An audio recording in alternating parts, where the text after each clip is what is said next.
മലപ്പുറം മഞ്ചേരിയിൽ അമ്പലക്കുളത്തിൽ നീന്തുന്നതിനിടെ വിദ്യാർത്ഥി മുങ്ങിമരിച്ചു. മഞ്ചേരി തൃക്കലങ്ങോട് കരിക്കാട് സ്വദേശി ഡിഗ്രി വിദ്യാർത്ഥിയായ ശ്രീഹരിയാണ് മരിച്ചത്. കൂട്ടുകാരോടൊപ്പം കുളത്തിൽ നീന്തുന്നതിനിടയിലായിരുന്നു അപകടമുണ്ടായത്. ജംഷീർ കൊടിഞ്ഞി ചേരുന്നുണ്ട്. ജംഷീർ, എപ്പോഴായിരുന്നു ഈ അപകടമുണ്ടായത്? ഇന്ന് ഉച്ചയോട് കൂടിയാണ്, ഉച്ചയ്ക്ക് ഏതാണ്ട് ഉച്ചയോട് കൂടിയാണ് അപകടം സംഭവിക്കുന്നത്. മലപ്പുറം മഞ്ചേരി തൃക്കലങ്ങോട് കരിക്കോട് സ്വദേശി ശ്രീനിവാസന്റെ മകൻ ശ്രീഹരിയാണ് മരിച്ചത്. കൂട്ടുകാരോടൊപ്പം കുളത്തിൽ നീന്തുകയായിരുന്നു.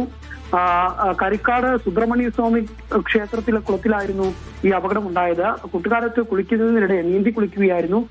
ഒരു കരയിൽ നിന്ന് അപ്പുറത്തെ കരയിലേക്ക് നീന്തുന്നതിനിടെ വിദ്യാർത്ഥി ശ്രീഹരി കുഴഞ്ഞു പോവുകയായിരുന്നു. ഉടൻ തന്നെ വെള്ളത്തിന് താഴേക്ക് പോയി.